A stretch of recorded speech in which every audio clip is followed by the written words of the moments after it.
SpaceX CEO Elon Musk just announced how he hopes to finance his plans to colonize Mars by making SpaceX's entire fleet of vehicles, the Falcon 9, the Falcon Heavy, and the Dragon spacecraft, obsolete. Musk wants to eventually start stockpiling these vehicles and then focus all of SpaceX's resources into developing the company's next monster vehicle, the Interplanetary Transport System, codenamed the BFR, Big F***ing Rocket. We're sort of searching for the right name. And he says that by launching satellites and servicing the space station, the company will have enough revenue to fund the BFR's development. I think we have figured out how to pay for it. This is very important. But the BFR is not going to be as big as originally planned. Its combo rocket and spaceship design has been scaled down, only using 31 main Raptor engines instead of the original 42. Most of the other major design elements, though, such as in-orbit fueling and propulsive landing, have remained the same. Musk also proposed a variety of new uses for the scaled-down rocket beyond just going to Mars, including launching satellites, taking cargo to the International Space Station, and even doing lunar missions to set up a moon base. SpaceX's current Falcon 9 fleet is used to do a few of those things already, but Musk says eventually the company will turn to the BFR to do all of its space missions.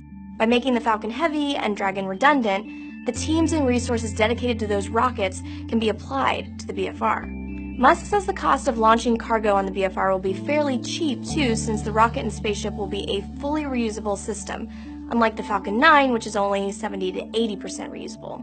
However, SpaceX did not say how much it would likely cost to launch the BFR. The timeline for this is incredibly optimistic too, if not unrealistic. Last year, Musk claimed the first crews would start flying to the Red Planet as early as 2024. And this year, he said the first 2 cargo BFR ships will launch to Mars in 2022.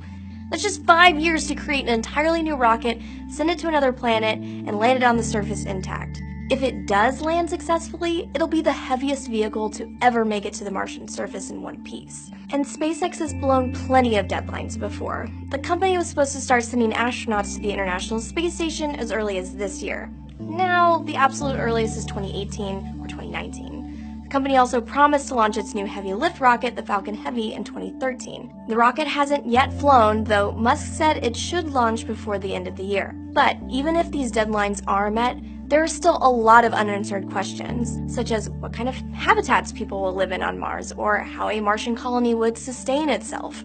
While SpaceX considers itself a transportation company first, there's still a lot of problems left to solve before the company can actually start transporting people to the Red Planet.